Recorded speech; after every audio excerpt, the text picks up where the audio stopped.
It's a vibes, we say family. Big up yourself, large up yourself. Your host Selah, Shalom in the building. I see you family chiming in. Cause it's a vibes.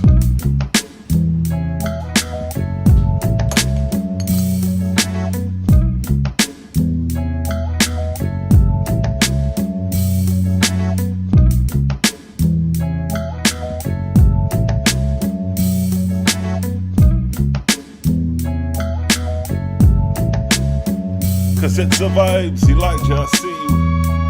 Angelica, I see you. Bless up, large up yourself, big up yourself. Black Raw family, Selah Shalom TV, chiming in. You know what it is, you know what time it's for. You know it's that time of the hour. Cause it's a vibes.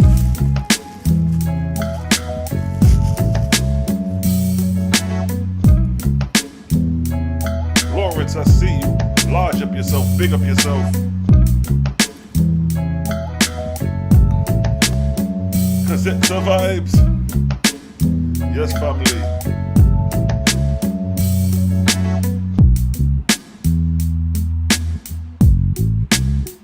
It's the vibes. Selah Shalom TV, according to the text, as it is written. It's a vibes.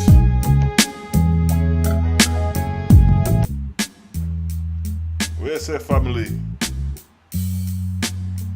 Where's that family? Big up yourself, large up yourself, yeah? It's your selector, Selah Shalom, 101 and 2s. Mr. DJ Selector, Selah Shalom. Yes, it's a vibes, and you know what time it is. You know how we start the vibes off. All praises be to the Most High, the Creator, not the Most High false God, in whom you look upon like yourself. For the Creator cannot be looked upon like you see me. For any man or woman tell you that the Most High is in the image of man is blasphemy and sin against the Almighty Creator. It's a vibes. Yes, family. You know, we only represent the Creator over here. Nothing but the Creator. And we expose the false gods and their behaviors. See, the behaviors of the false gods are in likeness and characteristics of the behavior of mortals. So when you hear God is angry and jealous, understand that that is a mortal. That is a mortal turned immortal with that same characteristics and behavior. From the flesh to the spirit, you carry those behaviors with you. According to your diet, desire, and behavior, so shall ye dwell in spirit in the first resurrection, to which ye have adapted yourselves. See that? See how that works? The Almighty Creator is not one you can look upon like a man. Understand that. But you've been taught to the Holy Bible, through the Holy Bible, that you will be in the kingdom of God, that Jesus will be sitting on the right hand of God, waiting for your arrival. But this God you've been taught in the Bible, who is supposed to be the Most High Creator, is none other than a deity. And any man who worships a deity might as well bow down and worship another man. If that's what you're doing when you worship a God, you bow down your feet. You bow down your head to the feet of another man. Whether in flesh or whether in spirit. It's the same proceedings. It's a vibes. Melody, I see you family. You know it's a vibes, you know how we do. It's like a party vibes in here. Selah Shalom. Selah Shalom TV. Enjoy the family as we return the people back to the Creator. What you're going to learn here is how to return back to the Creator. Jesus not going to save you. Ain't no prophets or messengers or angel savior. Only the Creator is savior. And he sends those who need savior, who need salvation, who need redemption. He sends them messengers. For those who in the dark and stumble in the dark, he sends them messengers. For those who are already in the light, they need no messenger.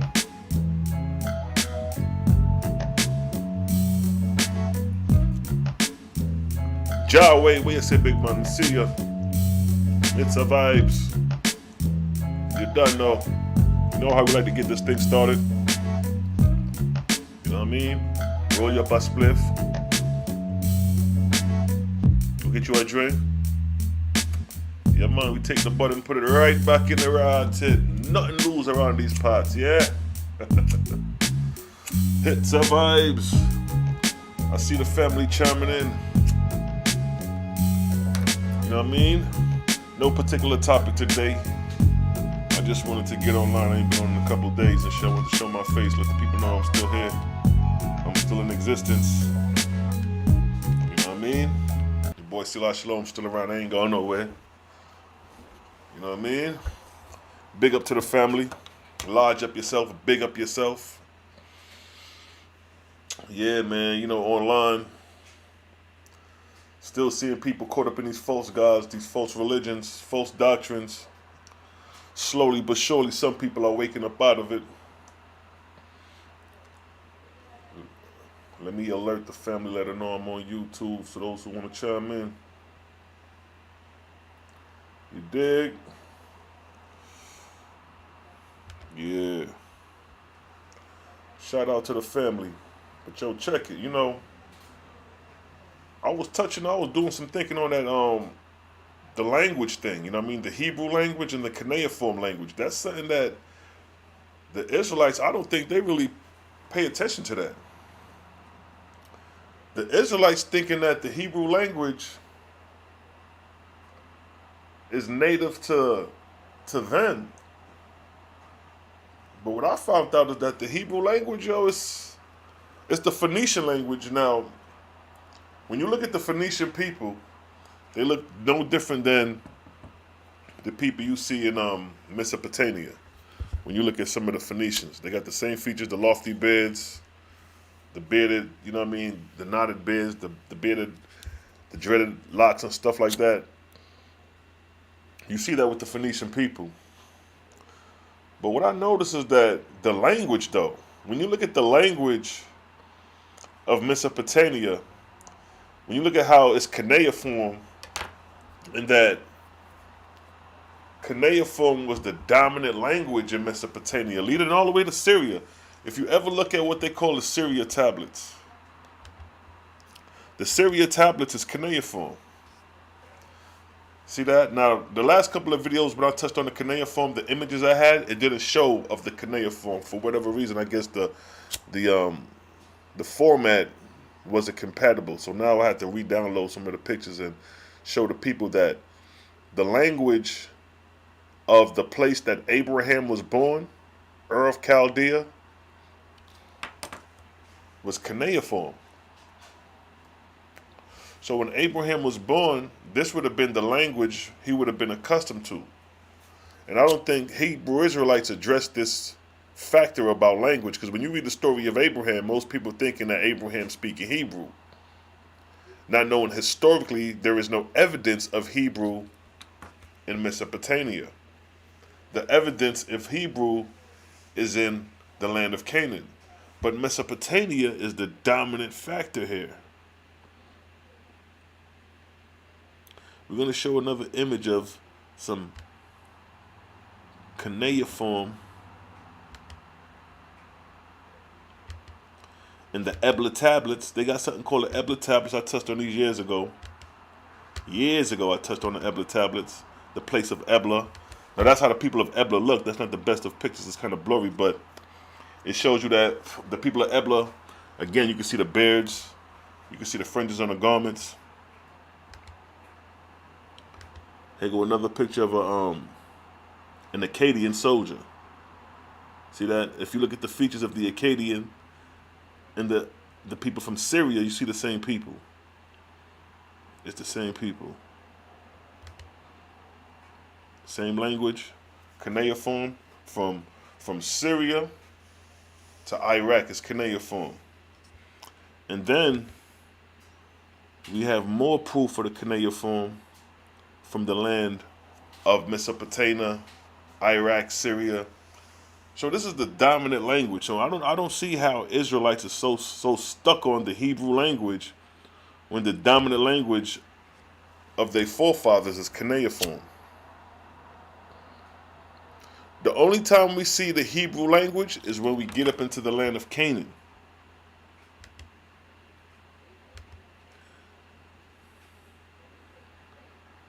When we get up into the land of Canaan, those are Phoenicians you're seeing right there. Those are Phoenicians in a boat. But look at the features of the Phoenicians. They look no different than the people that I've been describing. The Negroid, Shemite, Mesopotamian features, Negro-like features of these people. But these are Phoenicians. These are people living in the land of Canaan. What I showed you a couple days ago, the people of Shem, those are people from Persia. But if you notice, from Persia to Canaan or Syria, you see the same features. You see the same features of the people. It's like one people. Now here you have evidence of Phoenician, what you would call Paleo-Hebrew, Paleo-Canaanite, Phoenician Hebrew. This is the evidence in history, right there. Now look at the guy on the far left. That's a Phoenician. You see the fringes on the garment? You see the language? That's Hebrew. That's ancient Hebrew. But look at the top symbol above. That's the symbol of Zarathustra. So what is the symbol of Zarathustra, a Persian religion, doing with Phoenician? A Phoenician religion or a Hebraic religion. Showing you that all these things was tied up. All these things was amalgamated. So that same symbol of the winged dish you see above is the same symbol you see here. That's the symbol of Zarathustra, the Persian. And the Oahspe said that the Phoenician language was an amalgamation of the Vedic, the Persian, and the Panic, or the Japheth. And this would represent the Persian right here, Zarathustra. And again, when we look at the Phoenician, boom, we see the symbol at the top, and we see the Phoenician language or the Hebrew language, and we see the Phoenician man to the left. But this is in ancient Hebrew, but this is found in the land of Canaan. This is not found in the land of where Abraham was born. So like I said, where Abraham was born, the dominant language was Cuneiform. Let me get that. 1 second. Let me get back to the languages. Because this is important to show that the languages is important. Because we've been taught to think that Abraham was speaking this language, which is your Paleo-Hebrew right there, Phoenician. But in reality, Abraham was speaking this language right there. When God spoke to Abraham in his native language, it was in Cuneiform. God spoke to Abraham in Cuneiform before he spoke to him in Hebrew. God spoke to his descendants in Hebrew because they would have been, Isaac and Esau and Jacob and the 12 tribes. They would have adopted this right here. They would have adopted the Hebrew language from who? Who they would have adopted this language from? These people here. Bang, the Phoenicians. See that?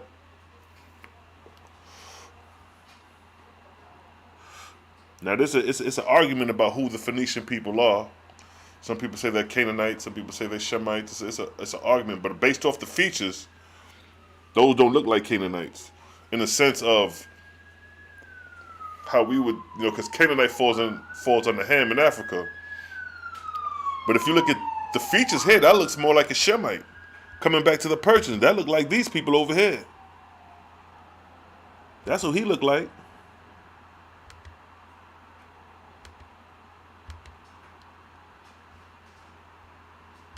See that? See the semblance of the Shemites and the Phoenicians? They were one of the same people. Based off the culture and customs and phenotypes as we look. So by the time Abraham came into the land of Canaan, Phoenicia, you see the Zarathustrian influence with the Zarathustrian symbol with the winged disc above. And even with the symbol of Zarathustra, you see the lofty beard, the side of the beard, like again, that look like a Rastaman. If you want to come, see the semblance, see the resemblance,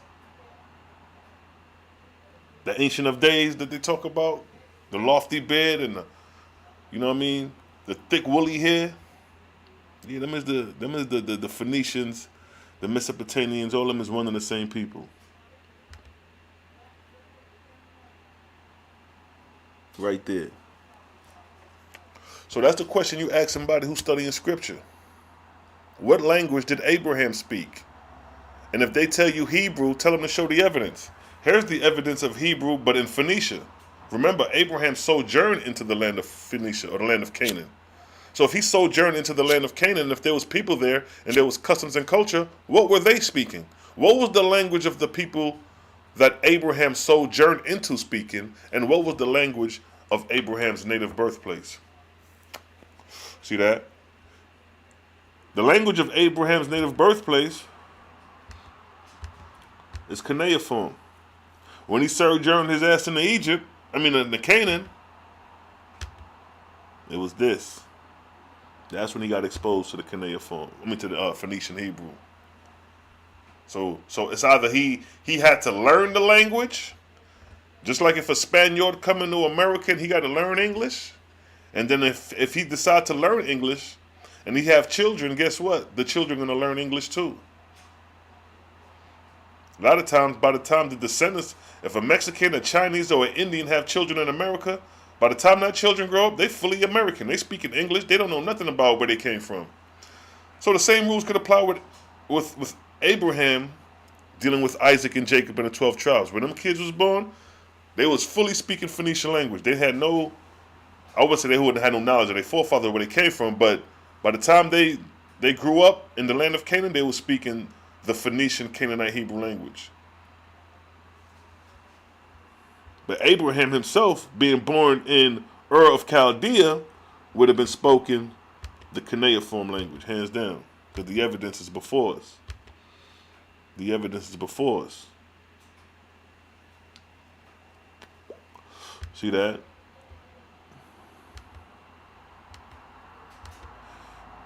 Yeah, yo. These are the things that the Israelites got to check. Because y'all talk about these other nations, not knowing you stem from these other nations, Israel. You talk about the East Indian, that's your cousin, Shem, right? Y'all borrowed the language from the Phoenicians or the Canaanites and then adopted it as your own. And you forgot you borrowed the language. You thinking the Hebrew language is yours, not knowing it was adopted. See that?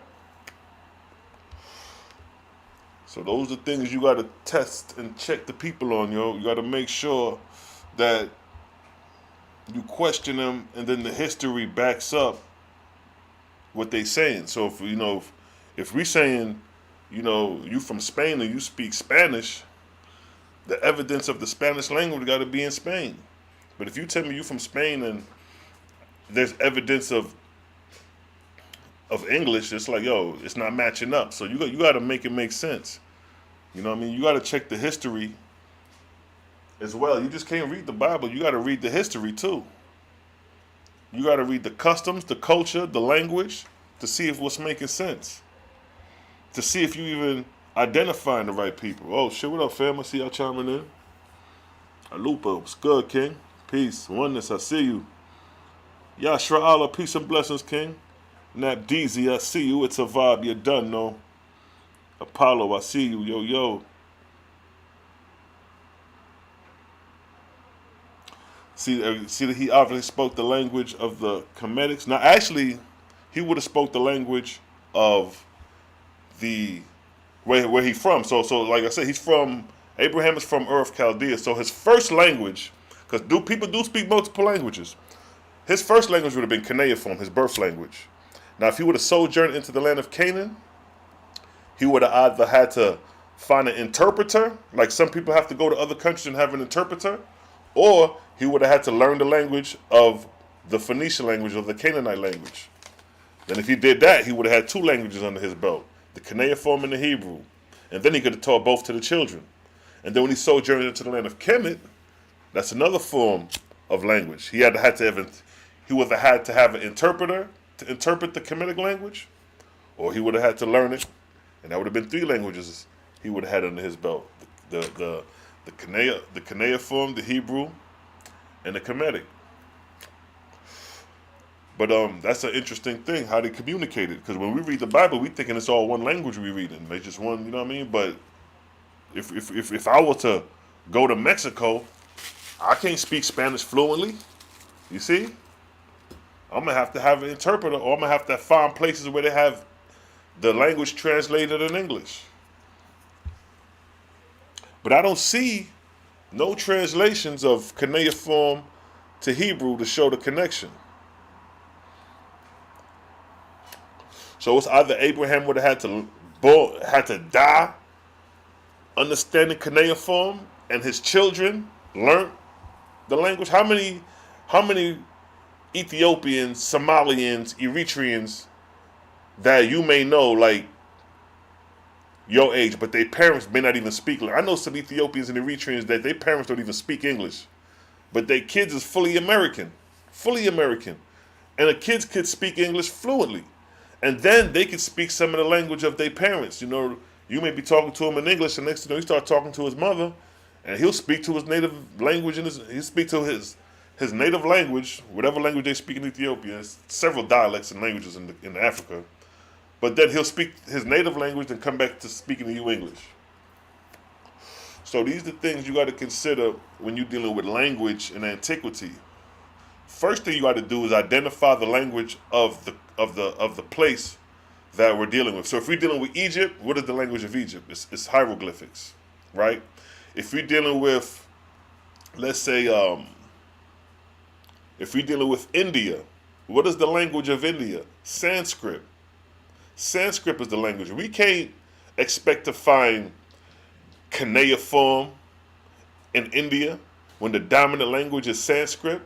See what I'm saying? So you gotta match up the language of the region. So if Abraham was born in Ur of Chaldea, what was the language of the region? And we showed the evidence that it was Cuneiform. It was Cuneiform. It was this. That's the evidence of the language of where Abraham was born.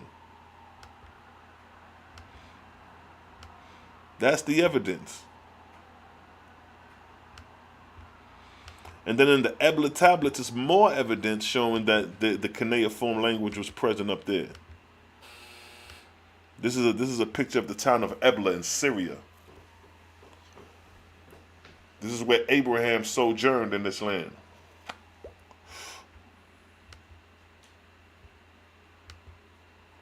And when he sojourned, this is what he came across. Them Phoenicians. So yeah. He came across the Phoenician. When Israel went into captivity, look, you see the Phoenician language right there at the bottom. 7th, 8th century BC, Phoenicians still present.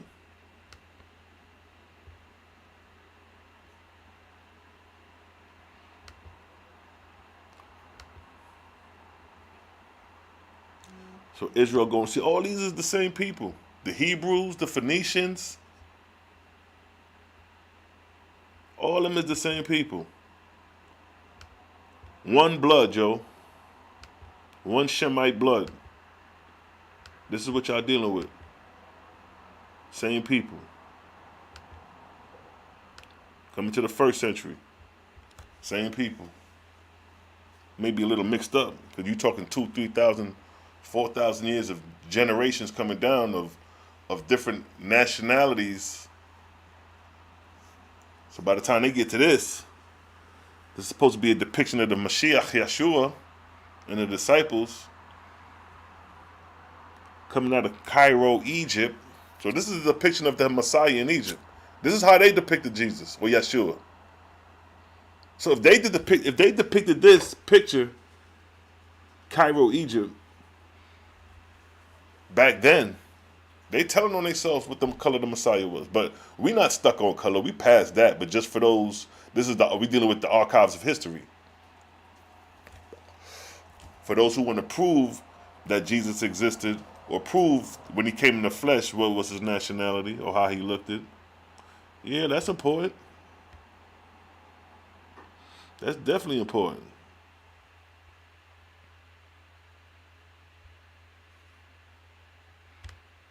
So coming back to the Cuneiform and the Hebrew, those are the two languages that you got to consider which one Abraham originally spoke and which one he would have adopted.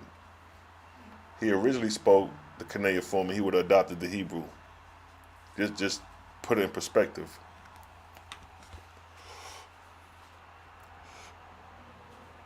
You dig? And another interesting is when they show these Akkadians swimming in boats. That I find that interesting. Because, the Phoenicians is known, not the Akkadians, but the Phoenicians is known for traveling the seas. Traveling the 7 seas. And look at those people. Look at those people on the Phoenician boat and look at the Hebrews. Let me show y'all something. Show y'all this the same people. Show y'all this the same people. Where that picture at? Show them going to captivity. That picture right there. Now look at that picture of the Hebrews going into captivity. And then look at this picture of the Phoenicians. Same people, yo. Look at the beds. See how they the same people or it's the same artist drawing the same people? See how they depict the beds? See how they depict the beds on the Phoenicians? Same way. Remember, Kemites didn't wear the long beds. Remember, Kemites kept their face clean. When we look at some of the Kemite pictures, when we go to to the 23rd arc cycle, I go to the arc cycles and I go to the picture of some of the Kemites. I'm gonna upload some more sooner or later, but when you look at the features of the Kemites of Nama, Sin, and Khufu, they clean cut. They clean cut. Ain't nothing wrong with that. Some people don't grow beards. Some people are facial clean. But the Kemites, they dealt with clean cut. They didn't too much grow facial hair and long locks and all that. But then when we come back up to the Hebrews, you see the Nati. We come back to the Phoenicians, you see the Nati. You dig? So the Phoenicians, those were the ones speaking the Paleo, the Hebrew language, what you call the Hebrew language. The Phoenicians. Now, if the Phoenicians look like that and Abraham came in with people looking like himself, that's interesting. Because a lot of times you say the Phoenicians or the Canaanites are African. But he don't look like no African in the sense of a Hamite as we know it. You know what I mean? He don't look like this. Let me go to it. That dude right there you see right now don't look like this. Where that? Hold up. Let me get it. Not that. He don't look like this right here. Where that? Bong. He don't look like normal. He don't look like Khufu. See that? Look at Khufu, look at normal. Especially normal, he look like a straight African. But then when you come back to this guy, he don't look like that. That guy look different. That guy look different.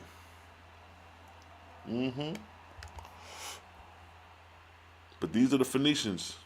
That's how they look. Woolly hair. Woolly hair. With the symbol of Zarathustra upon it. Because you remember Lot went to the land of Ur. Lot was a Zarathustrian. Abraham's, was that his nephew? Lot. Yeah, Lot was a Zarathustrian. You see the evidence of Zarathustra in Phoenicia right here with the symbol of the winged disc. That. See that right above, right there above. Bomb. What is a Persian symbol doing among Phoenician or Hebrew writings? If Hebrew is supposed to be a separate language, a holy language, why is there a Persian symbol of Zarathustra heading the Phoenician language right here? See that? It survives, you don't know. You see how these things work? Them boats, Phoenicians in a boat, they was been traveling the sea. See that? See the headdress? The bed, the garment, look at the fringes on it. Look at the flowing fringes. The Israelites love to talk about fringes on the garment. Look at the flowing fringes. The flowing fringes on the garment. The fringes on the garment. See that? Yeah, yo. So the Cuneiform language, yo, is respect the Cuneiform language. That's the language of your forefather Abraham.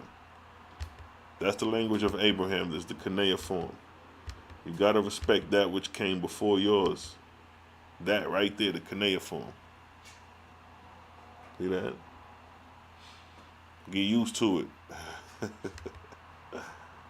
Get used to this right here, yo. Y'all trying to learn Hebrew? Y'all need to be trying to learn this shit. Because that's what Abraham spoke. We know this for a fact that Abraham spoke this, because this is the language of his region.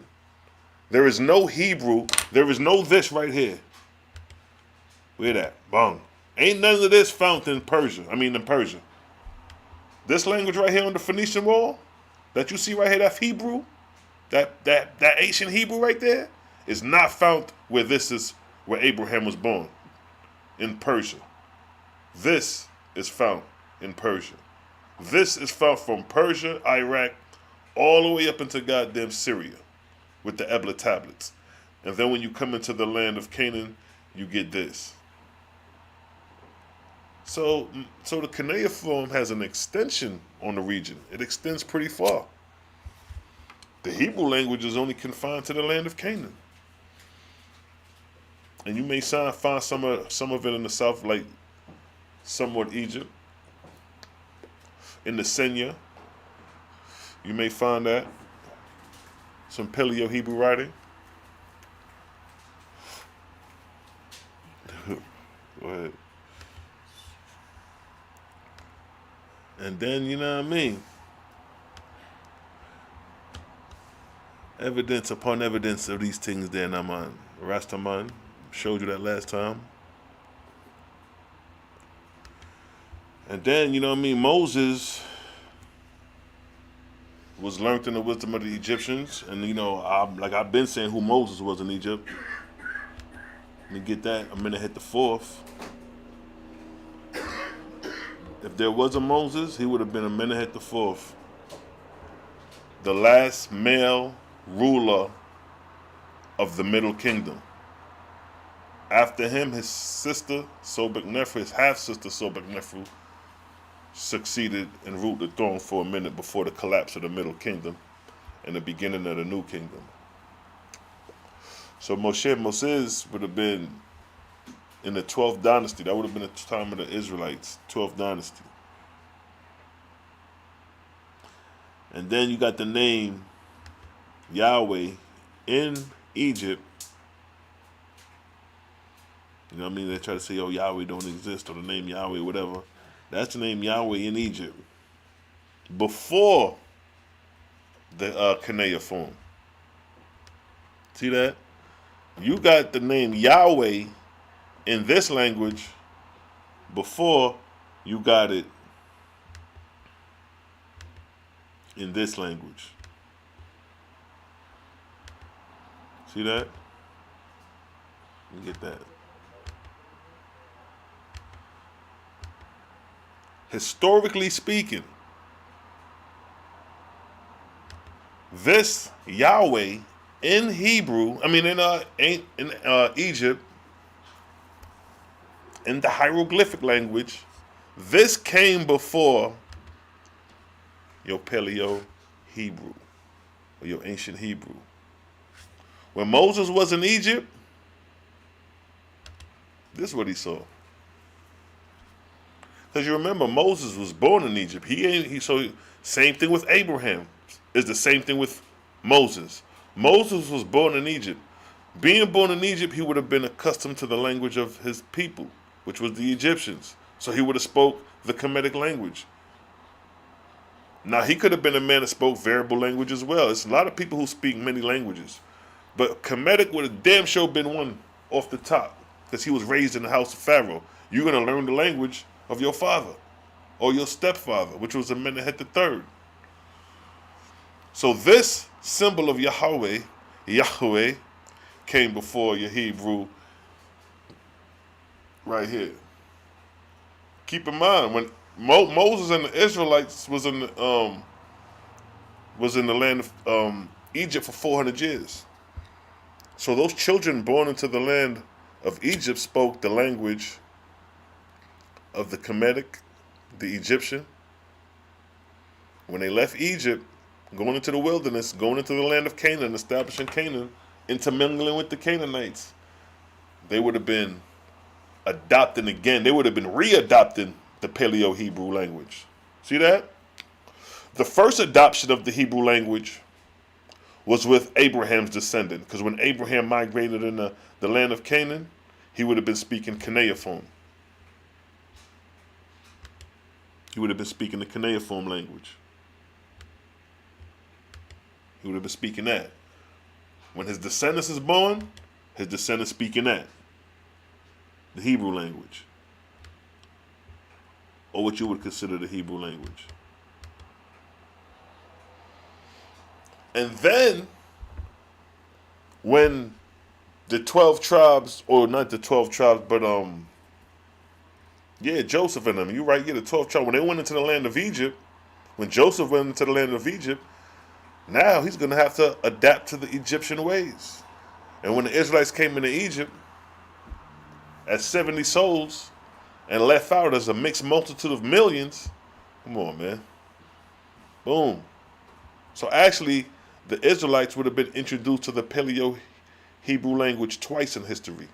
First with the patriarchs, the 12 tribes, and the second time leaving Egypt, coming back into the land of Canaan 400 years later. Just think about the slaves that came to America 400 years ago, speaking their native language. 400 years later, do we speak that language? No, we speak in straight English. Now just imagine we left America and went back to our native land and spent another 300 or 400 years. We'll be back speaking the language we came from. See how that works? So that's how the Israelites spoke the language. They would have been presented to the language twice. Pre-Egyptian captivity or sojourn, and post-Egyptian sojourn. Yeah, yo. It's a vibes. So these are things you got to consider when you're dealing with the language and all that. You know what I mean? Everything got to be considered, you know what I'm saying? Let alone dealing with the concept of God and all that, you know what I mean? You gotta know this is the corporeal knowledge. This is the geography, historicity. You got to have the corporeal knowledge intact. So you can't be half-assed with the corporeal knowledge and then think you're going to jump into the spiritual knowledge and think you on point. No, the corporeal knowledge got to be on point. So if you can't distinguish that Abraham spoke Cuneiform first before learning Hebrew, if you can't distinguish that, or if you argue that, you're not dealing in truth, because you're not looking at the evidence that's there. The evidence is what speaks, not your personal feelings. That's why you got to be on top of this. Tell it, angelic, I hear you. Intuitive goat, I see you. I see you, sis. I can't never forget your name every time I get online, yo. That's crazy. It start with a D, I know that. Danica, something like that. Intuitive goat. Yes, I'm going to see your sister. You got your herbs and them vibes. You're done, no sister. It's my theory that Abraham was originally from the area of Kemet. They left and settled elsewhere and came back and forth, and the patriarch was always comfortable going back and forth to Kemet, no doubt. Kemet, you know what I mean? That's like home base right there. They always going back and forth to Kemet, all throughout the Bible.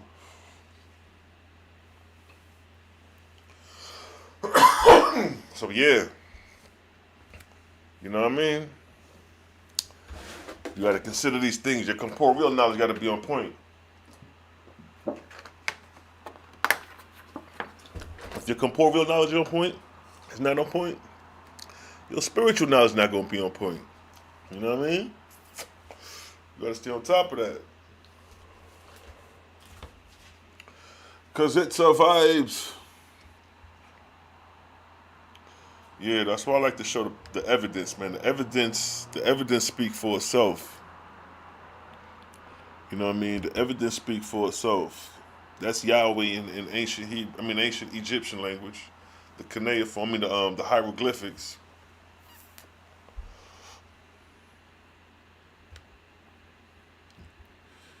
You dig? Then we got Moses in Egypt. Amenhotep the Fourth, and that's the actual sculpture of Amenhotep the Fourth. So that would be the sculpture of Moshe. Not knowing that the image of Moshe is in the archives of history, and look at the image. That look Asiatic. That look like an Asiatic feature. That don't look like a stern African. If you look at Amenhotep the Third, I'm gonna upload this picture one of these days and show the difference. Amenhotep the Third, his stepfather looked like. You can see that they put the African features on him, but Amenhotep the Fourth, he look Asiatic. He got Asiatic features, or what you would say, Shemite features.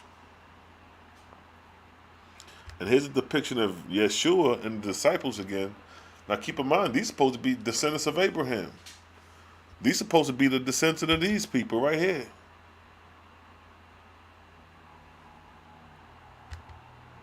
You see that? Abraham's supposed to be a descendant. Or Yeshua are these people, the ancient Persians. See that? That's where Yeshua descends from, the ancient Persians, because Abraham was a Persian. Iraq, that was Persia back then. Iraq is a little ass goddamn state if you look at Iraq today. So let's be realistic. 2,000 years ago, all that region would have been Persia. See, back then, the way they dealt with geography in antiquity, they dealt with it by rivers and mountains, or hills and valleys and things of that nature. So you may see the mountain from this region and the river from this region, and all in between is that region of that people. So, for example, Africa would be all the way from West Africa, all the way coming to what you would consider Mesopotamia. The Mesopotamia, what's the Tigris and the Euphrates River? From the Tigris and the Euphrates River, coming to Africa, all that is Africa. But going the opposite direction, all that is Shem. All that is Persia. Persia, India, Afghanistan, Iraq, Pakistan, all that is one land, Shem. But these the Shemites. These the people that the Israelites came out of, Yeshua came out of. So when the Israelites try to distinguish the Hamites from the Shemites, is that there were Negroid-looking people in the Far East, in Persia. I already showed that with the pictures of the Persians. I showed you that. Them Negro features right there. Let's see what else I got here. See that? Them is Negroes. They're like Rastaman from the side, like I've been showed you on that one. You know what I mean? So it's like we identify based off custom and culture and antiquity, and even the Sadu. You know what I mean? They got the locks. In the Bible, it talks about the Nazarene lock. You had to let the locks grow. That was a holy vow. You know what I mean? So yeah, these are Far Eastern customs and culture. I don't know if they got a Nazarene vow in Kemet.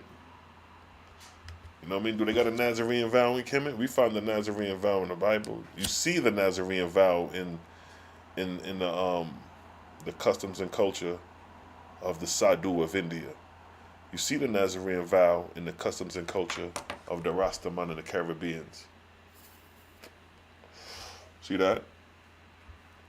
You see that, family? Because it's a vibes. Oh, yeah.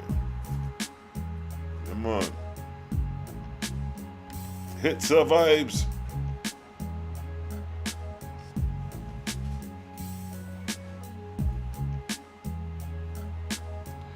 Yeah, no doubt. I believe you too. I believe your people was here. I'm claiming Negro Indian of the landmass formerly known as Turtle Island. Yo, that was a dope ass picture when I seen how they got the United States looking like a turtle with Canada connected and all that. Yeah, that was pretty illy right there. I like how they did that. But yeah, even in the Oahspe, it talks about the copper-colored people of Guatemala, of North Guatemala. It talks about the copper-colored people in the lower book of Apollo. It gives you a detailed history about the native Indians and a description of how they looked at being copper skin tone. Let me see if I can find it right quick. Alright. And it states here. Now, remember I read the description. Of Abraham, how he was fierce to look upon. He had a lofty black beard. Let me see here.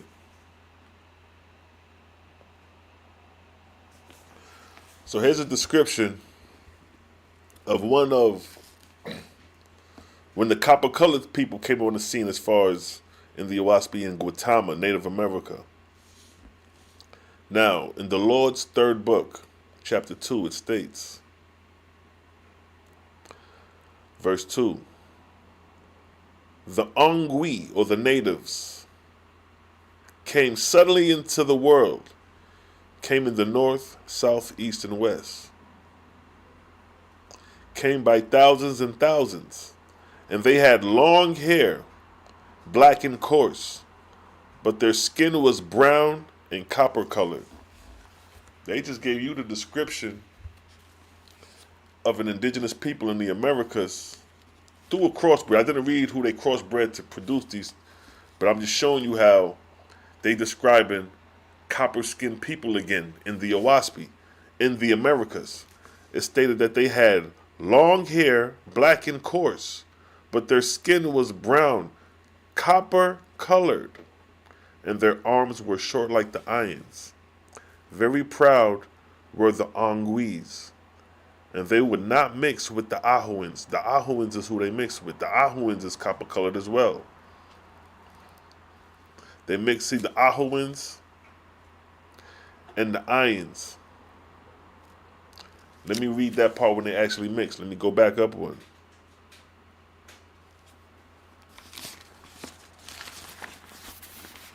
Let me go to where they interbred. So chapter 1, verse 28, it states, and that same time the Lord caused his chosen to display the mold of their thighs and their short shapely arms, and the Ahuans tempted them contrary to law. So it came to pass that the Ahuan women boasted of their conquests, bringing forth hairs of more shapeliness. Now in course of time, their hairs grew to be men and women, and behold, they had the gift of prophecy, of seeing visions, and of hearing the voice of the angels of heaven. And they were called Ongwigan, signifying good-shaped men. God said, suffer not the Ongwi to dwell with the Ions, lest the seed of my chosen be lost. So it was a mixture between the pygmy, or the little people in North America, and the Oahuans. The Oahuans are copper-colored people as well. And the pygmies are more lighter skinned. They're more fair skinned. So come into verse 2. Chapter 2, verse 2. The Angwi came in suddenly into the world, came north, south, east, and west by thousands and thousands, and they had long hair, black and coarse, but their skin was brown and copper-colored. So that's the key right there. Their skin was brown and copper-colored. Now, when we come back to these Shemites over here, these are the same people who got brown and copper skin colored. These are copper skin right here. See that copper skin tone? Well, these are described in America. And they had long, black, coarse hair as well. See that? They describing the Native American, or one of the natives or indigenous tribes of America, as being copper skin tone and having a lofty beard or long coarse hair. So that tells you. So it's showing you like, okay, you got copper skinned people over here in Persia, you got copper skinned people over here in the Americas. That's interesting. These are copper skin. See that? That's copper skin right there. Brown. Let's read the verse again. It says they had long hair, black and coarse, and their skin was brown and copper colored. They had long hair. That's long hair. You see Rastaman with long hair? That's long hair. It says they had long hair, black and coarse, but their skin was brown, copper color. What color is that brethren right there in the brother? Copper. He ain't jet black. He copper. Look at his brother here, copper. Now they may be a little bit more darker, like in the scriptures when they say copper burnt in the furnace. That'll be them there. So basically, they just talking about indigenous dark-skinned people in the Americas. You know what I'm saying? They could have looked like this. They could have looked like that. Could have looked like that. Could have looked like that. All of them is copper skin colored people, yo. I'm copper skin colored. I got long, black, coarse hair with brown skin, copper colored. They talking about me in this motherfucker. They talking about your black ass in this motherfucker. But they talk about America in the Oahspe. In the Oahspe, if John Newbro was biased and racist, like some try to put the claim, or or he a white man who wrote the book, why he ain't changed that shit out? He could have easily said, oh, okay, well, when he overread it after it was channeled, he could have said, all right, instead of putting long black hair, we're going to put long blonde hair and straight. And the way it say skin is brown and copper color, instead we're going to put skin is pale and white like snow. Easily could have did that. Nigga, that ain't nothing but boom, boom, boom, and reprint. Easily could have did that. But all through the book, all through the Oahspe, it's talking about copper colored people. Talk about people with coarse and kinky hair, long black beard, fierce to look upon. When you read the description of some of these people, it's all talking about brown-skinned people, yo. It's talking about your black ass. Oahspe is talking about your black ass, and you rejecting the goddamn book because it was channeled through a white man. The white man was just a vehicle. He was just a source. He wasn't the nigga to be looked upon and worshipped. Most High was like, nigga, I don't give a damn how the book comes. As long as the shit come for humans to get it, nigga, get it. Y'all niggas worrying about the J, the J and, there's no J in Hebrew. Y'all niggas still there with it? I'm like, damn, I gotta go back to that phase with y'all niggas? Argue with you niggas over the letter J? When we talking about depths of spirituality on these levels? Crazy, yo. Yeah, son L, I see you. Peace. Ice Cold Kufu, my nigga. What's good, man? Ice Cold Kufu. That's a bugged out name right there. I'm fucking with it, yo. That's some rap shit. That sounds like some Just Ice some 1986, 1988, that early 5% era. But yeah, man. We were just touching on language and shit for a minute. Now we just skipping around.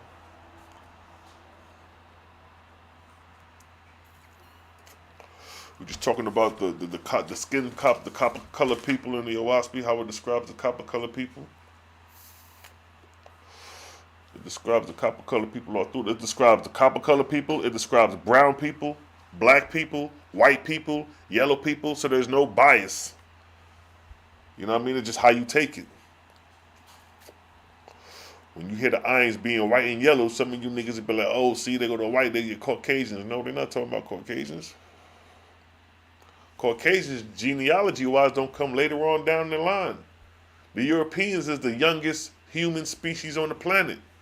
So if the Oahspe talking about white and yellow people in the very beginning, they're not talking about no damn blue-eyed, blonde-haired woman and man being created from Asu, who was brown. The question had to be asked, what was the shade tone of them angels when they came? But that's a whole nother story.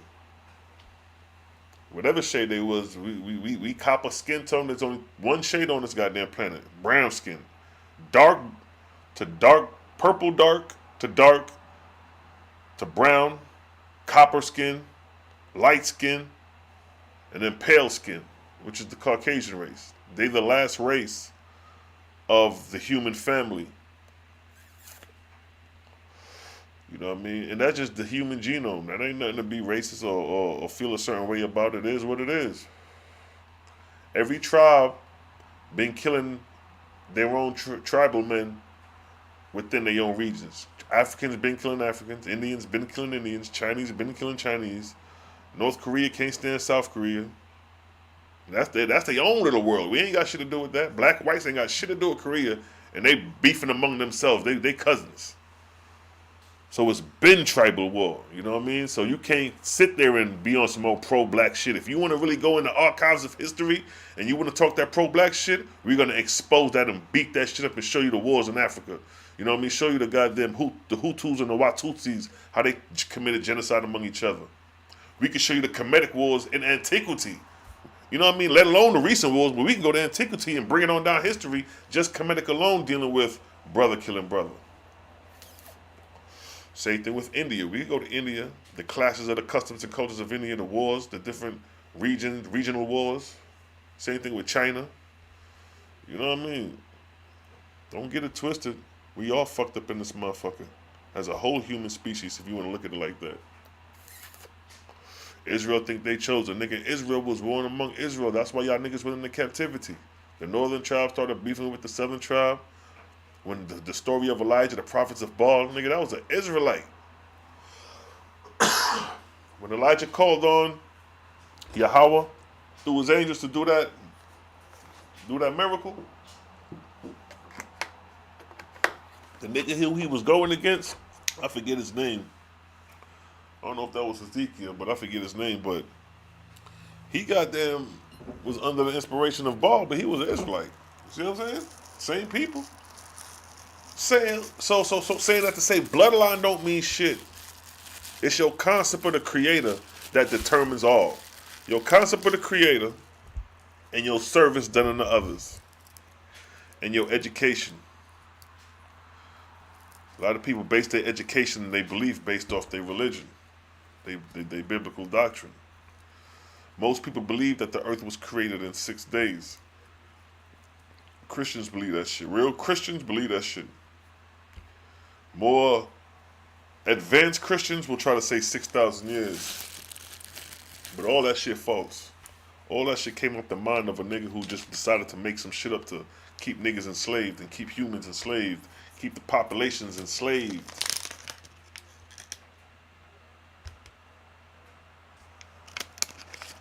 You dig? We blowing it down over here. That points to the content of your character. That's right. That's right. If you got a God that tell you that there's going to come a day where you're going to slay your enemies, your mindset going to be on that day in, day out. You're going to breathe that shit. You're going to be thirsty for that day.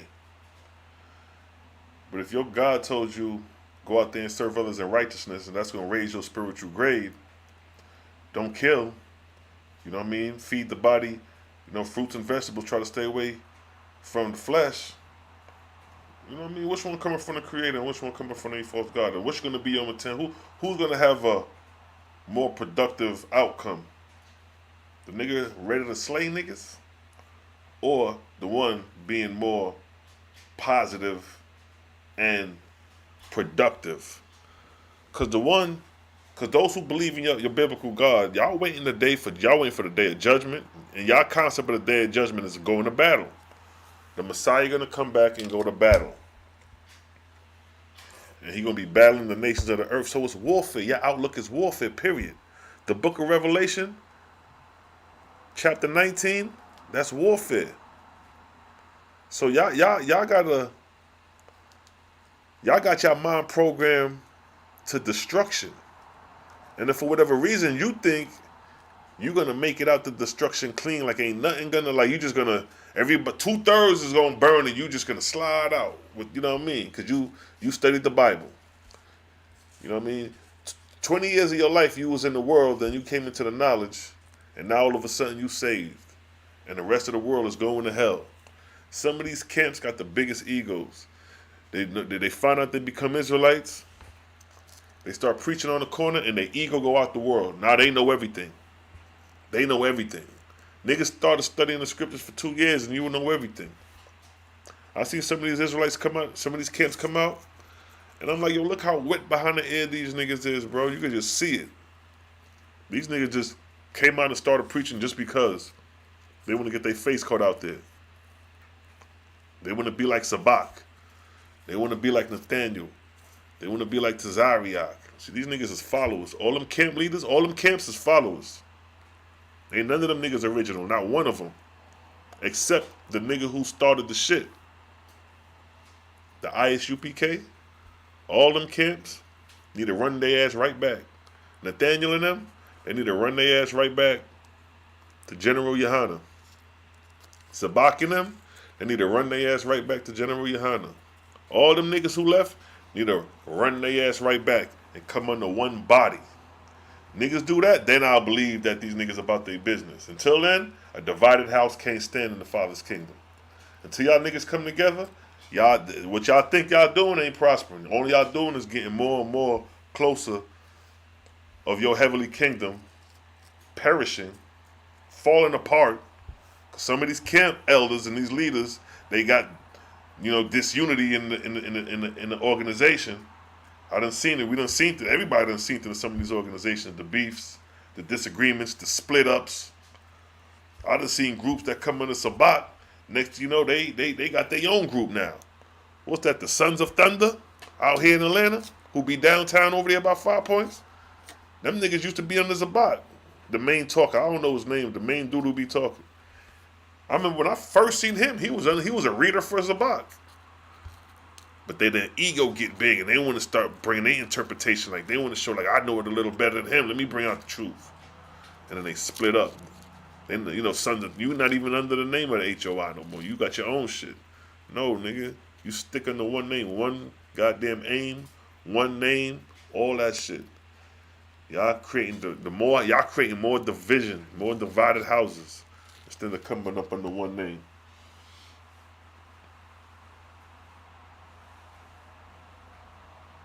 Sound like a bunch of destruction riffraff. That's exactly what it is.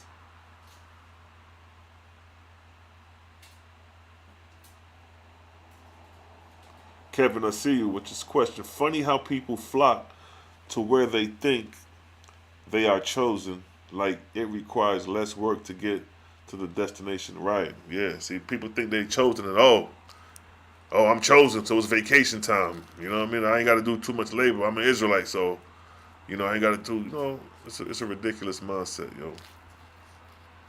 It's a ridiculous mindset. And a lot of people think like that. A lot of people think they chosen. A lot of people think they better than other people, yo. I don't think I'm better than other people. That's why I let y'all see my habits, my downfalls, and my words, my stumbling. Yeah, I'll let you see that. To let you know people ain't perfect, yo. You know what I mean? I came into the knowledge of the Oahspe. Ain't no nigga wasn't born into this shit, you know what I'm saying? It ain't like I have 4 fathers and 4 mothers who brought down the generations of the Oahspe and I'm holier than thou with the Oahspe. Nigga, I found out this shit a decade ago over. 10 years ago, something like that. Over 10 years ago. Well over 10 years ago. You know what I mean? Prior to the Oahspe, nigga, shit. It was the Bible, all the holy books, just going through them. You know what I mean? Questioning them, debating them.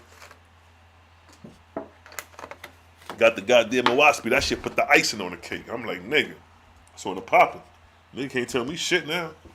You know what I mean? That's what the Oahspe did. The Oahspe leveled up. I lost the love of my life when I got this understanding. Yo, let me tell you something. I used to get stories of people talking about how this shit was breaking up their goddamn marriages, yo. You know how many people used to come to me when they first got the Oahspe? And they wife or relative or whoever may have been a Christian, and the beef that they used to tell me that they used to go through trying to explain the Oahspe to them, and the whole thing about Jesus being not who, you know what I mean? It was like, yo. But see, that's how it works. That's how truth works. It's gonna make you feel uncomfortable. It's gonna make you get defensive. It's gonna make you, you know what I mean? It's gonna create, you know what I mean, like tension. That's what the truth do at first. But you know what I mean? It's like, if you really love that person, you're going to hand them out and goddamn follow through. But if not, they're going to step to the side and keep it moving. Keep that shit moving.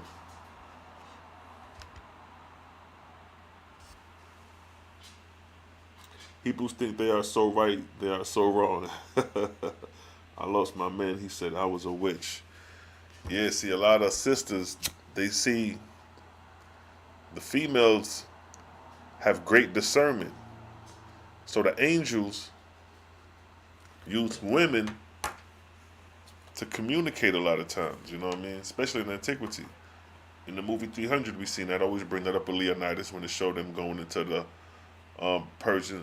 Going to get talk to the oracles, and it was a female who was communicating. So see, people, the Israelites and Christians will say you evil for communicating with spirits or doing witchcraft.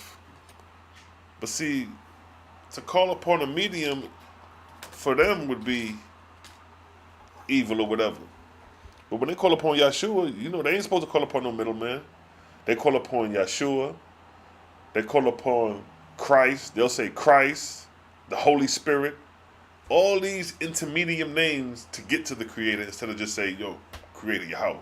In one breath they saying Yahweh, in another breath they saying you got to go through the Messiah, you got to go through Jesus, you got to go through Christ to get to the Father. And then they say to the Father, a father is a man. The description of the Father in the Bible is a man. So this shit is so baffling. This shit is so baffling because see, the Bible doesn't explain the heavenly kingdom. So when you don't have the heavenly kingdom laid out, it's just pure confusion. You're calling the vice president the president. You're calling the president the vice president. You're calling God Lord, and you're calling Lord God Lord, and all these are different titles bestowed on different angels. But your Bible don't explain that, so you don't have that understanding. So it's a big confusion according to the text. That's why in the Bible it says, man has become like one of us. If there's one God, why is he saying like one of us? In Genesis, if God say, let us make man, if there's one God, why is he saying us? We can't play games. See, Israelites like to play games. You know what I mean? Oh, the verb. In the Hebrew, the verb came before the action word and all that stupid shit. No. The niggas said us. The hell with the word. It said two people. Let's switch the words out and use another word that describes two people or three people. You know what I mean? Let us make man. That's not one God. One God would have said, let I make man in the image of myself. Male and female make I them. It don't say that. Say us. So that's a death blow to your argument that the Bible is polytheism and not monotheism starting out in Genesis.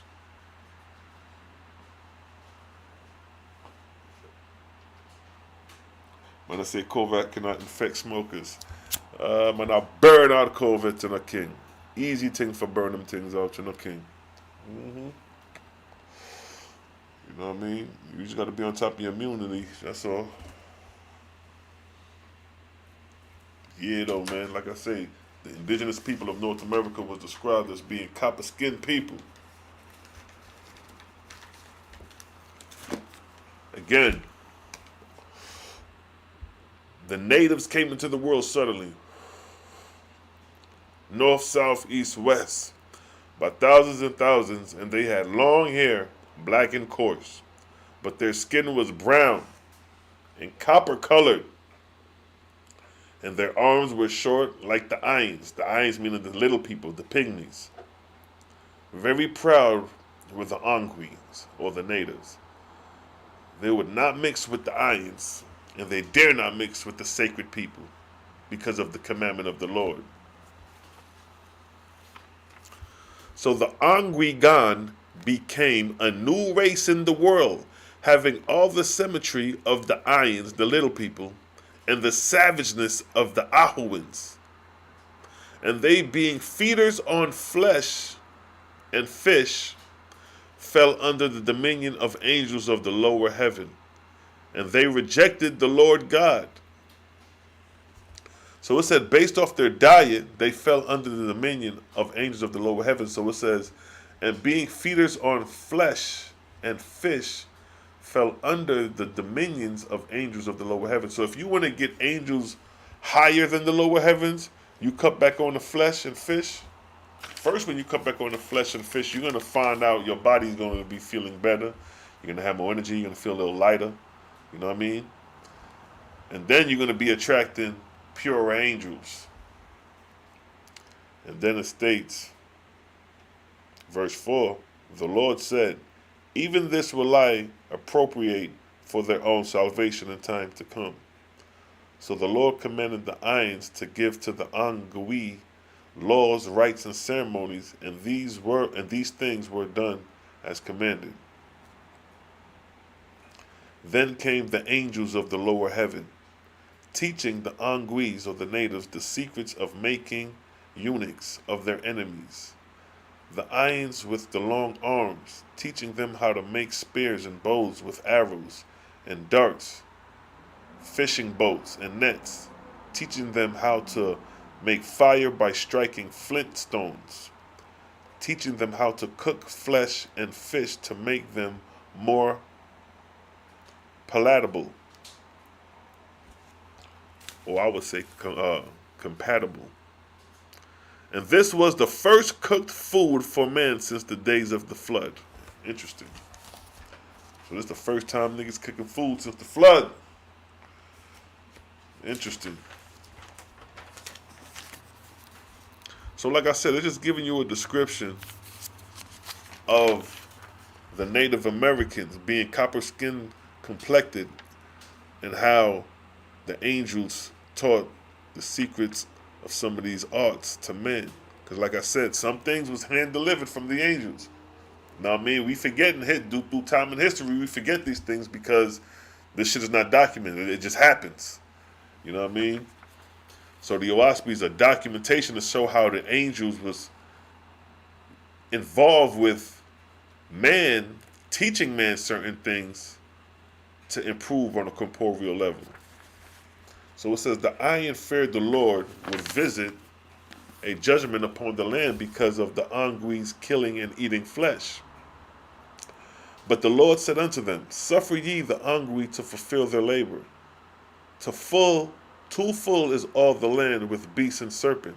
Nevertheless, it shall come to pass that great destruction shall come upon the Ahuans, the ground people, and the Anguis.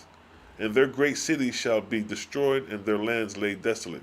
But I will rebuild them up again with greater glory than in this day. And it so came to pass, as the Lord had spoken through the Ayin prophets. In 300 years, the large and handsome race, the Anguis, transcended the long-armed Ahuans and short-legged race. See that? The long-armed and short-legged race. So it's giving you description of how people was looking back then. They didn't look like how we look today. You had niggas with shorter arms, Longer legs, shorter legs, longer arms. And God said, Hear me, O man. Understand the labor of the Lord thy God. Jehovah saith to the Lord, Go thou to yonder earth, and make men upright on 2 feet. And the Lord accomplished it. Then saith Jehovah, Go yonder, and make men shapely on the earth. And the Lord findeth a way to do this also.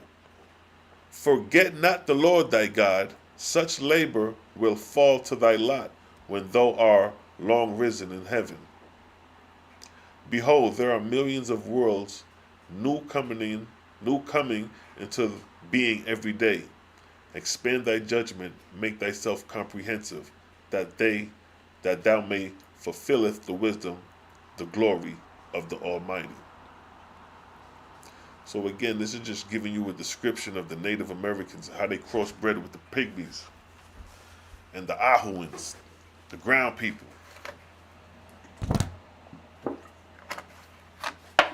The genealogy in the Oahspe is crazy, because it doesn't talk about it like man coming into the world like how we look now. It shows you the phases of man's phenotypes and his features. Long arms, short feet, little people, tall people, giants. You see what I'm saying? A lot of these races have been extinct now. But I could imagine living during those times and seeing the races of men before becoming more shapely and molded to how we are today.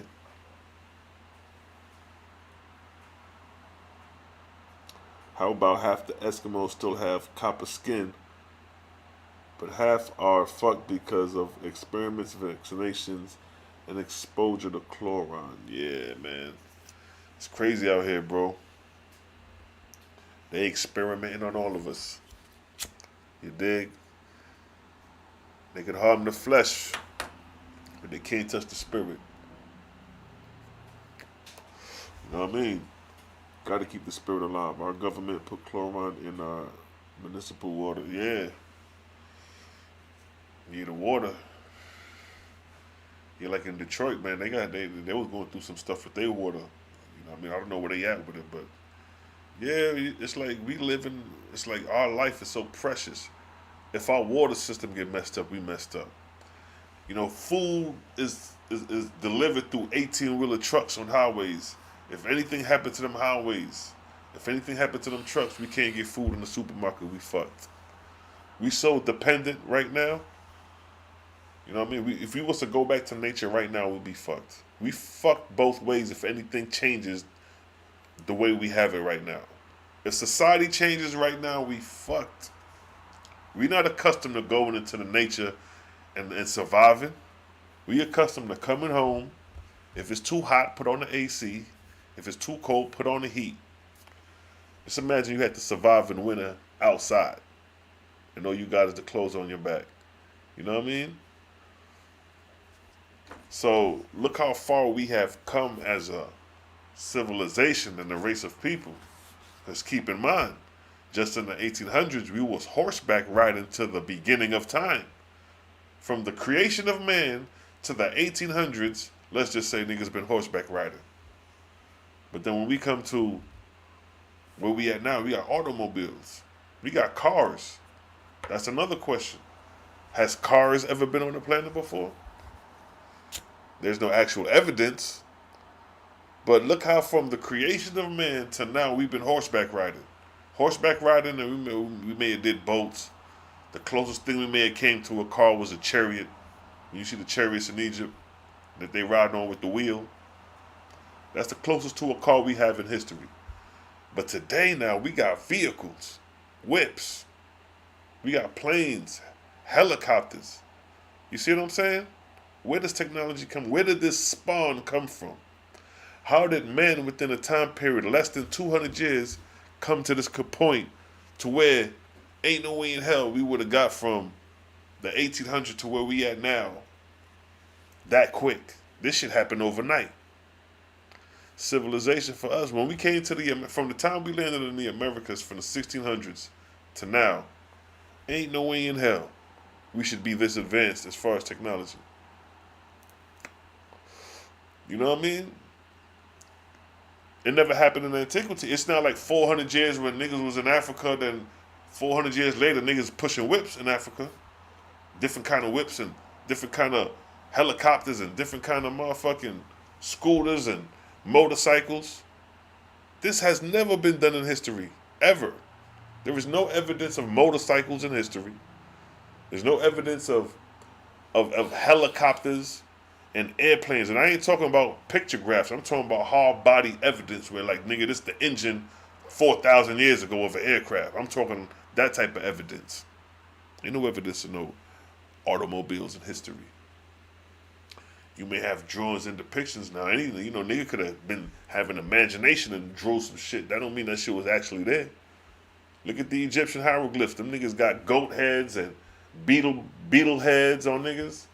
You know what I mean? Got different type of animals. The Amit, that's what I try to remember. The judgment in the judgment hall of Ma'at. That animal is called an Amit. It's supposed to devour your spirit after you die.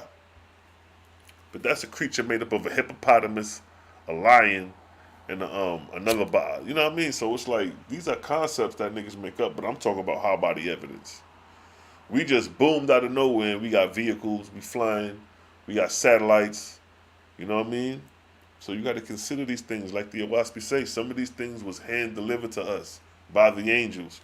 These angels ain't come. Sometimes these angels will come in the unseen, invisibly, and give us inspiration. And sometimes these niggas is coming tangible to the touch, sentinel beings. Like, here you go. Let me show you how to work it. This is where you're going to mine. Like when they talk about the Anunnakis mining gold. You know what I mean? What they mining gold for? What they mining diamonds for? If they in an advanced race, they dealing with technology. If they descended from heaven to earth, what they was driving in? It had to be a ship. It had to be in a vehicle, a spaceship. You know what I mean? And they may have had minerals to work the spaceship that they may needed to mine to get the same minerals that the gold. According to the story, they need the gold for their atmosphere back in the barrel, but that's a whole nother story. But the point is that this modern time we live in the Cosmon era, the birth of the Cosmon era, is the birth of technology on another level. We built pyramids in antiquity. That's a great thing. You know what I mean? But the whips, you know what I mean? We got the Hellcats, we got the Dodge, we got the Mustangs. They ain't had that shit in the antiquity. This shit is new. This shit is new on the planet. Never been done, duplicated before in history. Telescopes may have been duplicated.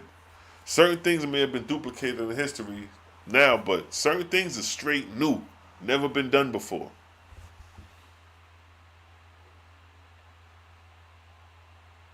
Yeah, exactly. Yeah, a lot of things is being invented. You know what I mean? It's like they already going into the metaverse. So they trying to tap in. They trying to bring in the 3D dimensional world more. It's matter of fact, it's a video I seen on Instagram. You know, we got 3D dimension. Well, in China they got 6D dimension, and it was an audience. It was a show going on like a theater, and it showed wolves running out from the back, coming in through the crowd, coming around in the aisles.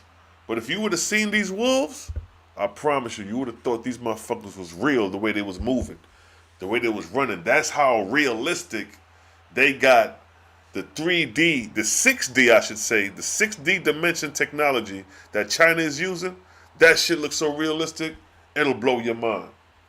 6D. We familiar with 3D. They got 6D technology in China, where they got motherfucker a werewolf. Where that if that shit stand there, nigga, you gonna think that motherfucker there. You gonna really, and in the comments it said, yo, whoever ain't got a weak, if you got a weak heart, don't come to the theater type shit, because it's so realistic in its approach. Even when 3D glasses, what was that? The 3D glasses when they first came out back in the 80s and shit. You used to watch movies with the 3D glasses and the objects like they used to come to you, and that used to be so realistic for that time period. Now they at 6 goddamn D with it. I'm like, God damn. It's like they got 4K, now they got 8K. You know what I mean? They stepping up, so they crossing the barriers. They speeding up the technology. They speeding up the frequencies. Because everything is tapped on the electromagnetic spectrum. They tapping in. They tapping in. Next you know, you ain't going to have no more TVs. TVs is going to be actually a simulated, like a box, and the shit just pop up and everything is playing out like 3D, like right there. So you may be watching a movie now and the shit is playing out right there in your kitchen. Like you right there standing there and the movie playing out. Spooked out shit, yo. Next level shit. So yeah, man, the technology is about to be crazy. Technology gonna be crazy.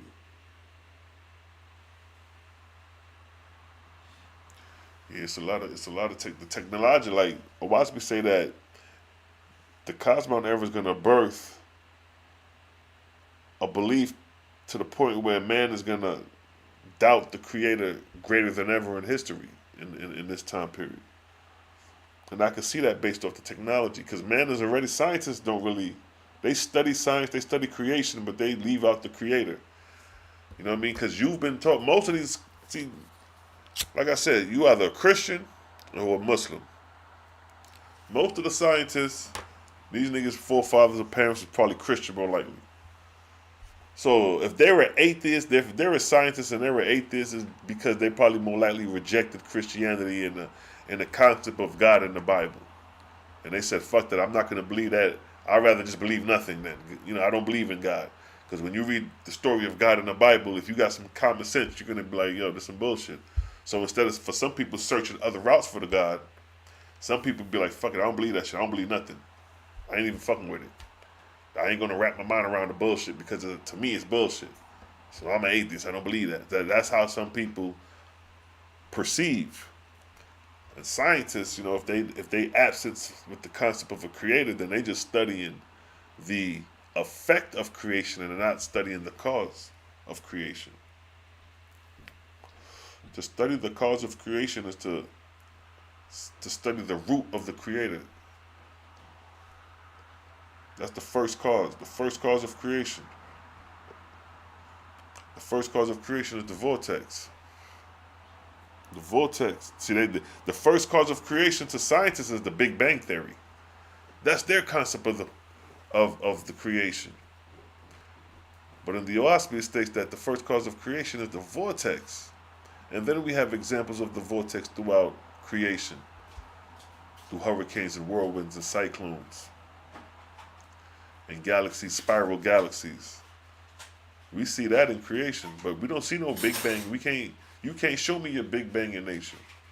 You can't show me your Big Bang in the cosmos.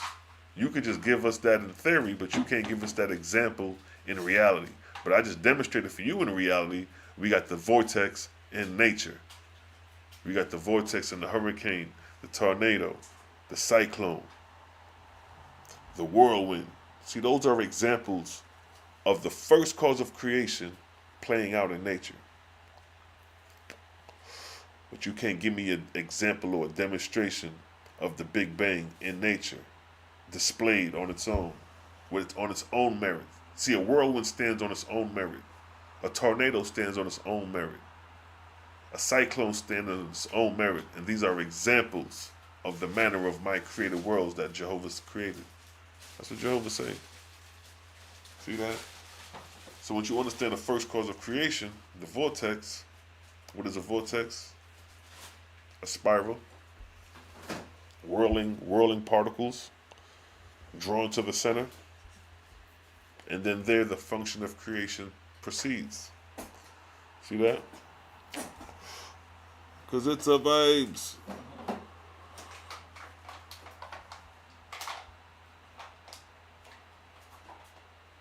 Perhaps modern scientists' job is to disprove the creator. Well, you can't really disprove the creator because creation stands on its own merit. See, creation is the proof. So what they're doing really is studying the fabric of creation. It's trying to study the cause and effect of creation. You know, they disprove the concept of God because, see, we've been taught God is a man sitting on a throne. He's an extraterrestrial Because we come from a Christian society, a Christian-based belief society for generations. So when we think of God, a lot of times we think of, especially if you believe it in the Bible, you have a concept of this God. But when you study creation, that concept of God is too small to fit in creation. Creation is greater than God. Creation been here before the concept of God, because God means to invoke. It means to call upon. Call upon what? See that? But scientists' duty is definitely to study creation, to study the cause and effect of creation. And Jehovah said, I don't give this study for one generations, but for cycles, periods of 3,000 years and more.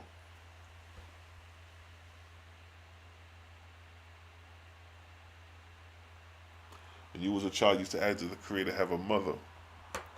See, the father and mother concept of the Creator, it's not based off like a man and woman. Like you got two men and women, and that's the Creator, two men and women. You know what I mean? And they producing children. But it's dealing with energy. It's dealing with the vortex. The vortex has a masculine, and the vortex has a feminine process to it, like positive and negative. Like the positive and negative charge in the battery, that's your father and mother. Because the positive and negative, when they come together, what do they produce? They produce electricity. They give you a volt. They give you life. So when the positive and the negative come together, what happens? It produces what? It produces life. But we're not talking about a man and woman. We're talking about the vortex in its essence. Yeah, it's deep, yo.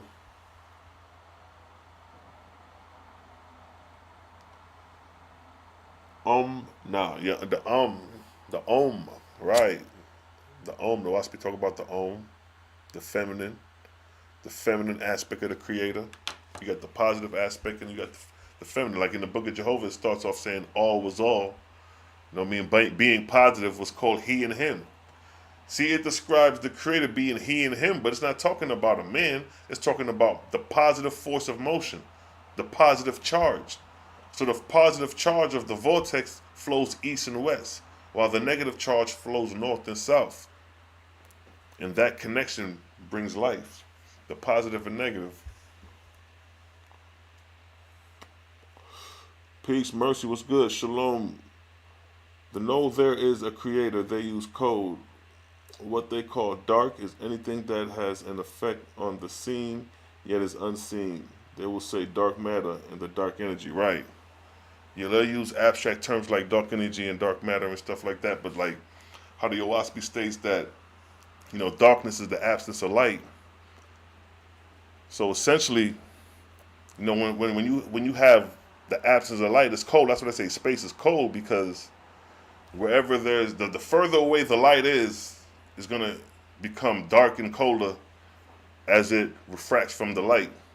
But if there's no light generated, and see, that's the crazy thing about it. It's like the Oahspe shows you that the darkness is it's like all the minerals are still present in the dark.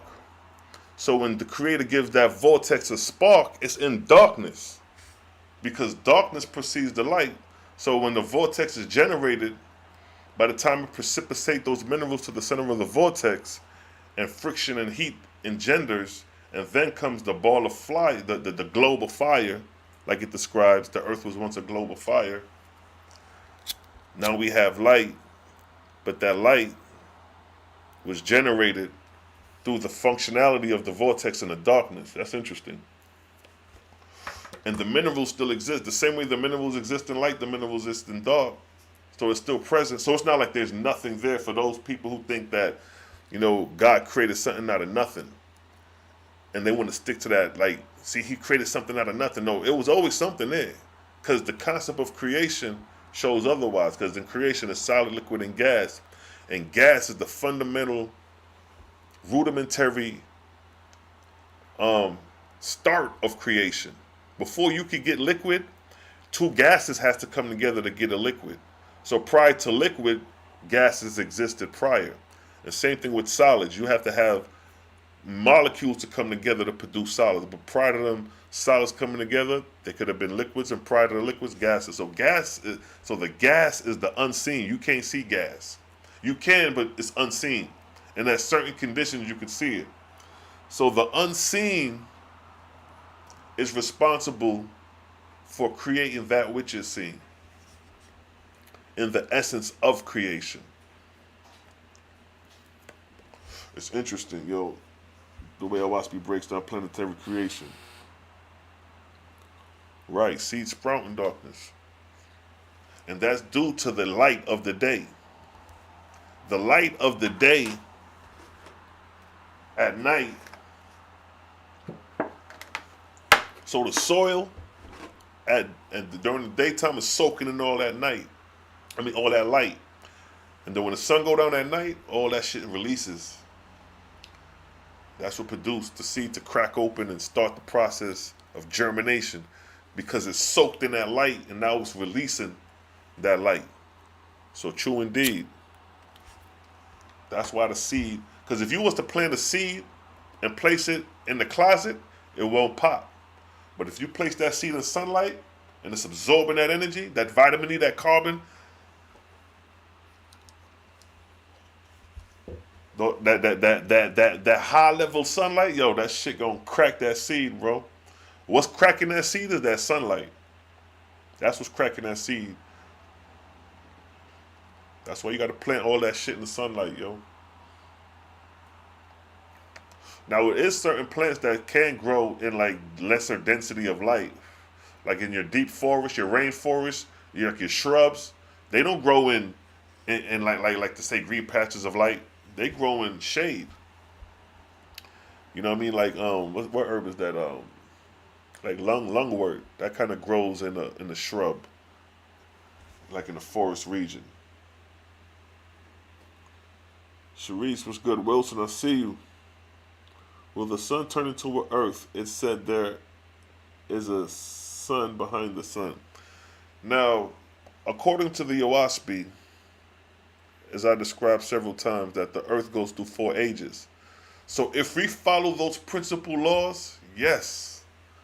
So everything in creation follows those principal laws. The time of creation, the time of inhabitation, the time of bearingness, and the time of dissipation. Dissipation means when the earth dissipates back into a dust, back into a gas.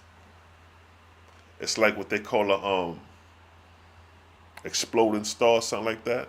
When it busts out and busts into a gas. So those are the 4 stages. So the sun, what stage would be the sun? The sun would be in the time of creation. Because the sun, according to the 4 ages, when the vortex generate the minerals, precipitate the minerals to the center of the vortex, the first manifestation of light is a globe of fire, which would be just like the sun. And the Oahspe said that the earth was once a globe of fire. So there's a precept answering your question that if the earth was once a globe of fire and the earth is now inhabitable, it shows you that the earth goes through phases and changes. And these changes are the 4 ages. So the time of creation is dealing with when the vortex precipitates the gas into the center, creating a ball of fire, a globe of fire. And then from that globe of fire, it cools down and creates the mineral kingdom, the vegetable kingdom, and then the animal kingdom. That's the process. By the time it gets to the animal kingdom, the earth is suitable to support animal and vegetation. Basically animal. Let's just say animal. The animal kingdom. You have the mineral kingdom, the vegetable kingdom, and then the animal kingdom. That's the order. Prior to the mineral kingdom, the earth was a globe of fire prior to it cooling down. See that? That's the order of creation. So the sun right now is in its first age, the time of creation. So if the sun is in its first age and the earth is in its inhabitable age, by the time the sun gets to its inhabitable age, the earth could be a moon. What do I mean, a moon? it could be a satellite to the new planet. See, now we're dealing with advanced science. We're dealing with advanced cosmology. Because now we're dealing with the phases of planetary bodies of different time periods of when these things could occur. So by the time the sun becomes inhabitable, the earth could be a moon and become in the age of barrenness, just like the moon is barren right now. The moon follows the same rules too. The moon is in the stage of barrenness. It's in the third stage because nothing can generate and grow on the moon. The moon is a desolate planet. So when it's in its third age. But then you have so-called theories and hypotheses that they went to the moon and that there's monuments and megaliths on the moon. They're trying to show you they got Cydonia on the moon. You know what I mean? There's been astronauts who said they seen UFOs, and all type of theories and hypotheses have come about dealing with the moon. But notice the moon don't have no vegetation. It don't have an ocean. It don't have no water to say like, boom, oh shit, there go a lake. Or there goes some forest. Boom, boom, boom. It don't have that. So the moon is in its third age, the time of barrenness, where nothing can generate and grow on the planet. So there go your answer to that. Definitely can. But sometimes not all planets, not all vortices turn into worlds. You know what I mean? They may fade out like a comet. You know, like a comet is part of the process of becoming a planetary world. So the vortex creates the comet, the ball of fire, but that shit could burn out. It may not exist to go through a whole. It's like a miscarriage. You know what I mean? They got miscarriages in creation as well, where some worlds will start creating some vortices, but then it'll burn out. It won't go through its complete semesters, I should say. See that? So the Oahspe gives you these variables to play with. When it gives you the foundational process, then it throws the variables for you to play with. Once you understand the 4 ages, now you can play with the variables in creation, look at planetary worlds and see where they're at. So when we look at the sun, we can say, oh, the sun is in the time of creation. It's in the first age. When we look at the earth, we can say, oh, the earth is in its inhabitable age, the second age. Oh, when we look at the moon, when we look at Mars, we can say, oh, it's in the third age. It's in the age of barrenness. When we look at Neptune, it's a water planet. Oh, it's in the age, in the time of creation, in the first age. So we can look at planetary systems, celestial bodies, and determine what age is in based off how we see it.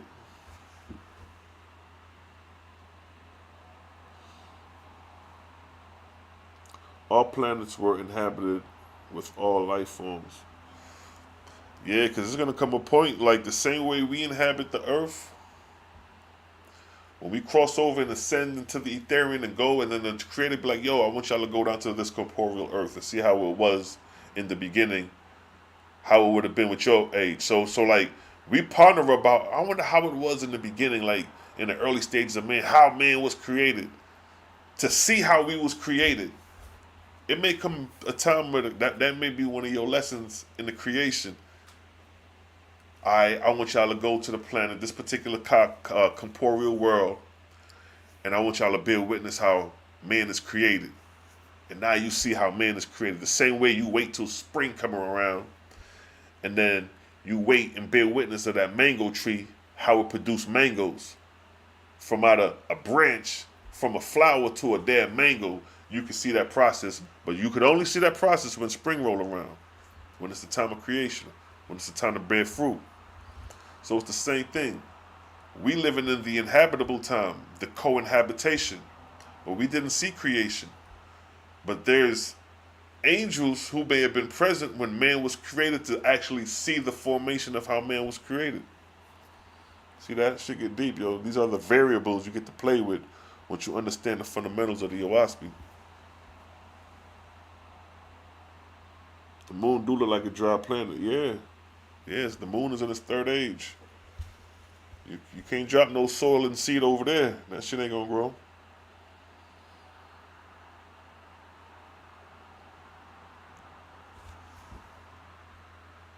That's why we see structures.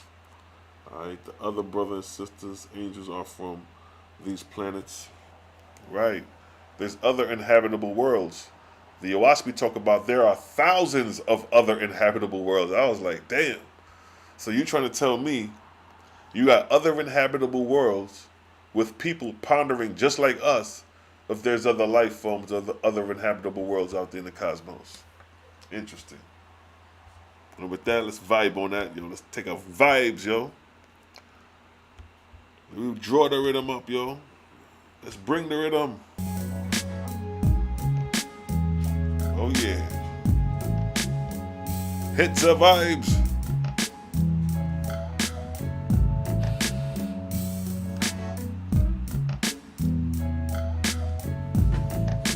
Just how we're moving.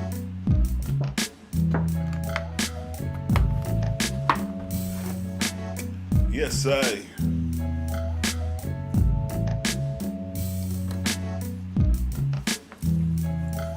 It survives. Yes, yes, yes.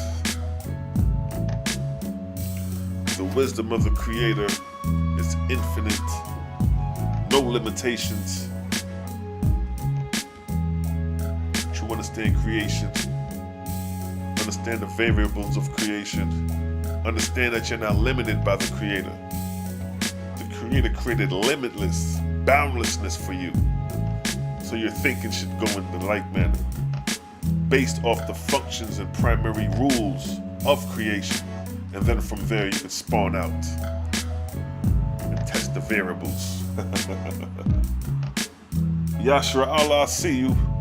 I see you, family, the truck driver, my brother. I see my sister, my sistrins, them. Family chimed in.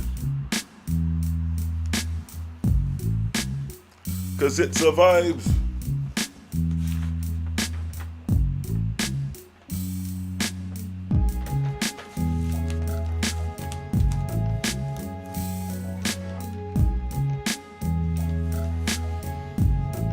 Let's take it to the cosmos. Let's go into the cosmos with the family. Let's go.